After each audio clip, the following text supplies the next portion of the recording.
Hey guys, Dom Rinaldi here, and you're watching Dominating Your Investments. Today, we're going to take another company through the 5P review. People, problem solving, platform, predictable revenues, and profitability. And we're going to see if Unity, a software game development company, or maybe is it much more than that? We'll see. Take it through the 5P review and see if this is something investable from a qualitative standpoint, right?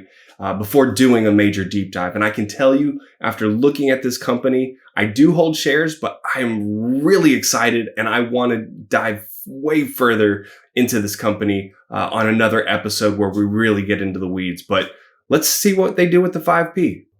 Okay, guys, we're going to go through the first P, people. At the end of the day, when you invest in a company, you're investing in people. So we want to see their leadership team, their company culture, and do they have insider ownership? So I go to a couple different resources to grab this information, put this on a quick slide. Glassdoor is a great resource to look up how employees are viewing the company they work for. Would they recommend it to a friend? Do they approve of their CEO? And you can see here, John Riccitiello, who was the former CEO of EA Sports or Electronic Arts, has 407 reviews, great recommendations. I mean, 92% approval rate, 4.3. And we'll see here later about some of the awards and really telling us more about the company culture. But you can look at leadership. He's proven success at a previous company, has the approval of his people. So I like that where we're looking and going for on getting this first P. Individual ownership, we can see here 11.4%. We do have the general public at 20%. And then we have institutional, almost halfway there. But then we also have some VC firms as well. So it looks like everybody has some interest in this company. And I would have to guess when we get later down to the profitability piece, some things of short-term headwinds maybe, or gaps that people see in the business, preventing it from having more institutional ownership. So we'll take a look at that. But this first P is looking good for people. Now let's look at all the awards here for Unity.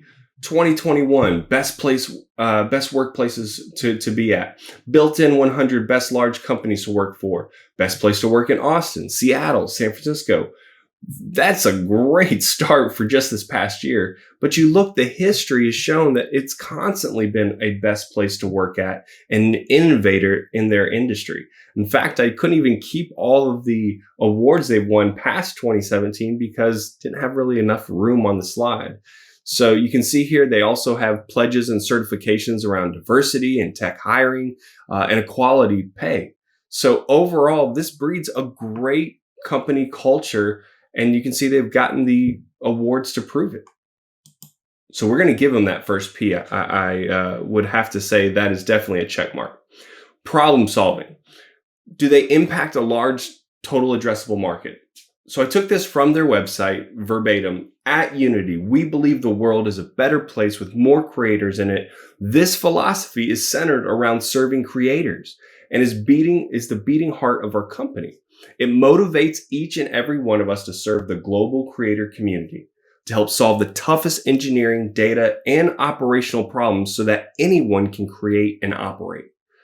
Okay, so it's a very broad type of mission per se, or philosophy, but you get the gist of it that they're focused on creators. They understand that there's difficulty and challenges and problems to solve with engineering, data, operational problems. What if you're working with a team who's on the other side of the globe? And they have built a platform to really enable solving a lot of these problems. Now you can see here, you can create your game or other applications, which we'll see later on.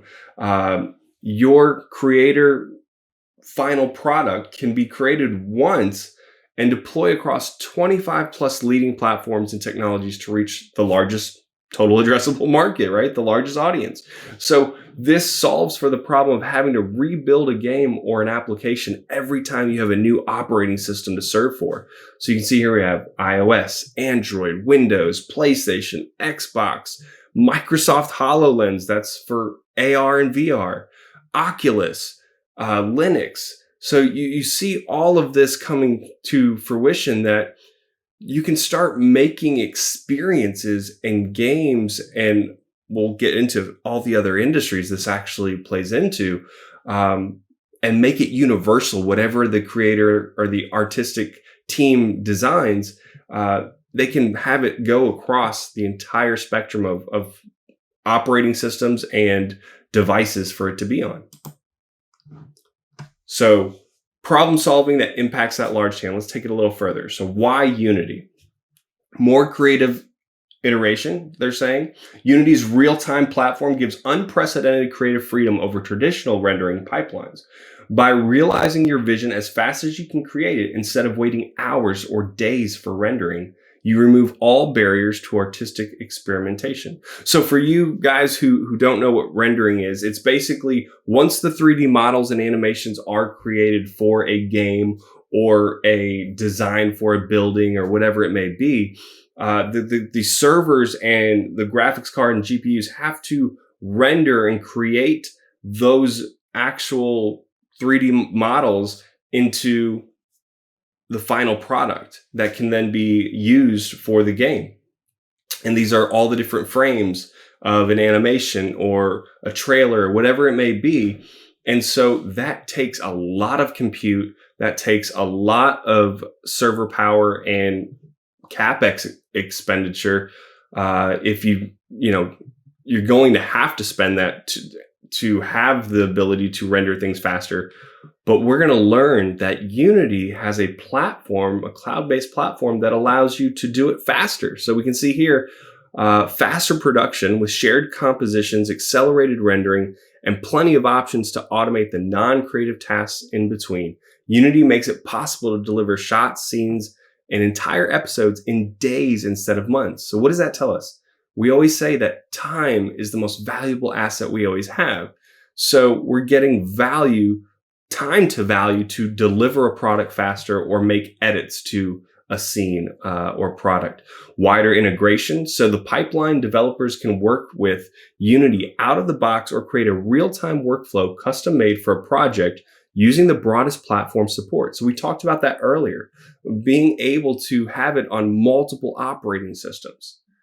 And then they talk about, together, we empower real-time creativity around the world. So the ability, this is kind of very similar, and we might even be able to categorize this in what we would call the omniverse, or that's actually NVIDIA's term for theirs, but the metaverse, and the idea of creators getting together, working in real time in different time zones, picking up with projects when they're ready to work on them, and moving workflows faster, right? So collaboration being a much easier process when you're virtual. So I would definitely say they are solving those problems for creators, and they have a very large target addressable market. And we'll kind of see that bleed into this slide here for platform. I'm big on platforms because the capabilities of selling a platform for expanding revenues and margins is vast. Okay. If you can have a product that is 10, 20x better than anything else out there, and it is foundational to a customer's business as a platform, and then you can expand it with other products and other modules to expand that experience and add value to new parties within the company, you're going to have a very high net revenue retention rate, which means your customers are going to stay with you longer. They're going to spend more money with you, and less are going to leave. And it's going to be stickier and stickier and stickier for the customer to stay with the company. So you can see here with the case studies, they talk about having services around the world, from gaming, entertainment, architecture, automotive, and other industries. That's where I was getting at earlier. And for those of you who are familiar with Unity, you know that Unity's real true upside is untapped with the automotive industry, architecture, AR, VR, all these different things that we look at, and also now what we call the metaverse of a virtual world. You need to have a platform that allows you to create all of this 3D animation and rendering and virtual interaction in real time and do it at a very low cost. So that way you can put out new products faster. So you can see here, it's any engine, any platform, anywhere. So you could actually have games that were built on other engines like Unreal or other ones other than the two biggest, which are Unity and Unreal. Multiplay integration is simple and it works with any gaming platform with growing network of data centers across 70 regions. Multiplay cloud platform offers worldwide coverage and 24/7 support. So they are enabling this real-time collaboration and ability to support the creators and developers because of having this all in the cloud and having it where the platform they've created, you can edit and make changes and access that project across the world at a different time zone and pick up where you left off. So, and do it effectively because the data centers are across 70 different regions. So the platform of choice for multiplayer hits, they're saying from stable servers to content insights for future projects. And stability with servers is also a big part there, right? So when you're doing a big rendering project, if it has an error or something stops working in the middle of a render, you've lost all that time and you have to re-render that whole project or that scene. So they say Unity tools help you scale up when a multiplayer game gets popular. And then you see all of these different other industries. And I think they're going to play in all of these a prominent role. When you look at education, you look at film, animation, automotive, manufacturing, there's so many different places that they can partner with Autodesk or come up with their own products that are competitive to Autodesk possibly. I would be shocked to see them not partner. And I can actually dive in deeper for this for us to see if they already have a partnership with the Omniverse with NVIDIA. They already are part of Google Stadia, their online gaming process. You have Microsoft, you have Windows, or the Xbox here. You have Windows, Apple, Android, PlayStation. I mean, they really are growing Optionality and a strong brand because all these competitors are choosing to use Unity as their platform of choice. Now on to profitability or path to profitability in the next 3 to 5 years. So I get this information from multiple sources, but I really like what I get from Simply Wall Street because with that platform, it just really puts everything in a graphical, easy, illustrative display, and it covers the main points that I want to see on a company very quickly. So it says here that Unity has cash runway for more than 3 years based on their current free cash flow. So they have current free cash flow. So that's one thing I look for. If you're not profitable, or at least are your operations delivering free cash flow? So they do have sufficient cash runway for 3 years, as long as their free cash flow continues to grow at their historical rate, which is 13% each year.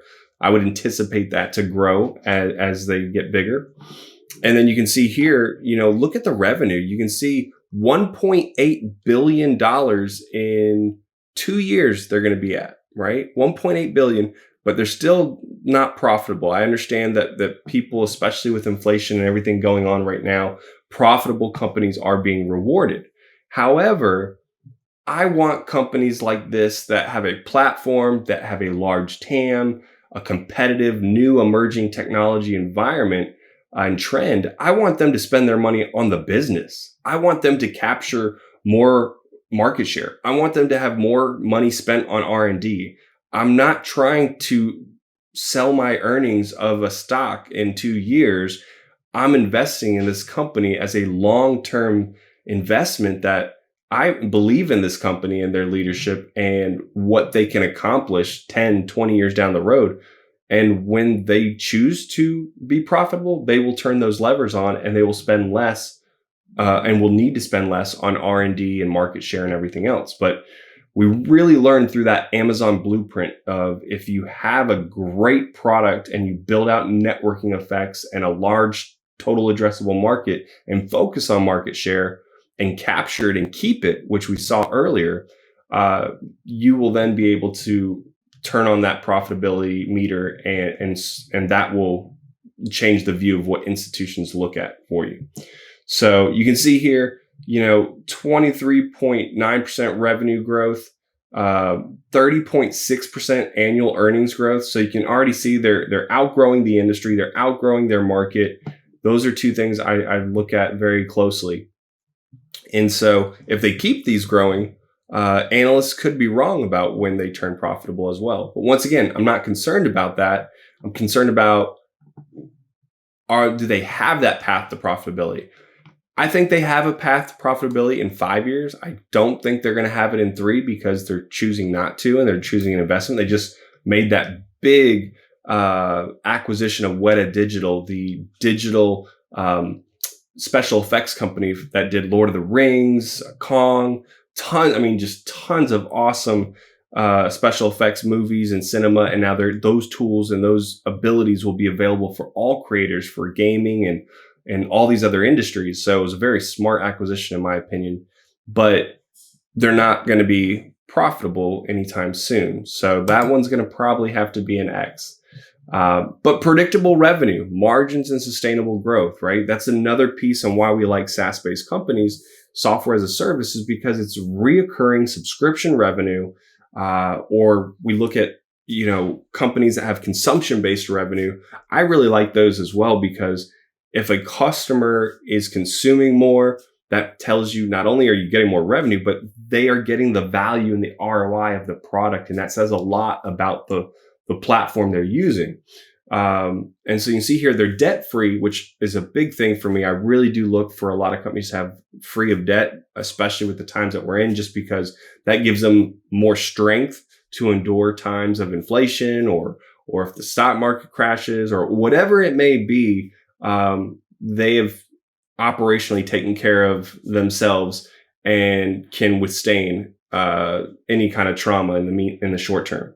So you see here we have cash, 1.3 billion, their equity, 2 billion. Overall, just a clean balance sheet, right? And they've had no debt for 5 years. Now, that's not to say if they had debt, I wouldn't invest in this company, but that gives me, especially when you're not profitable, I really do want you to be debt free if possible, because that way I have more confidence that you will be sustainable. Their margins are in the high 70s. I know I don't have that on here. But this company overall checks the box for margins, high revenue growth. It's a SaaS-based type of business. And we will only see more and more creators come from that total addressable market. So let's wrap it up here. And I will be doing a deep dive on this company, but just in this short 15 to 20 minutes here, let's see where they score. So people, leadership, company culture, and inside ownership, most definitely. Problem solving. Have they identified a problem that has a large total addressable market? I think so. I think that creators constantly have challenges on compute, collaboration, better tools, efficiencies in delivering decisions from these creations that Unity allows industries to use from, with automotive and manufacturing. Platform. Is it a platform that is the product superior, and does it breed optionality and strong brand? Everyone's using them, so I'm going to say yes. Profitability or path to profitability, we'll come back to that one. Predictable revenue and high margins and sustainable growth, I would say yes. And I'm going to have to, for now, give them the X on the profitability piece, just to be fair, to be concise across the board, that yes, they're not going to probably be profitable in the next 3 years.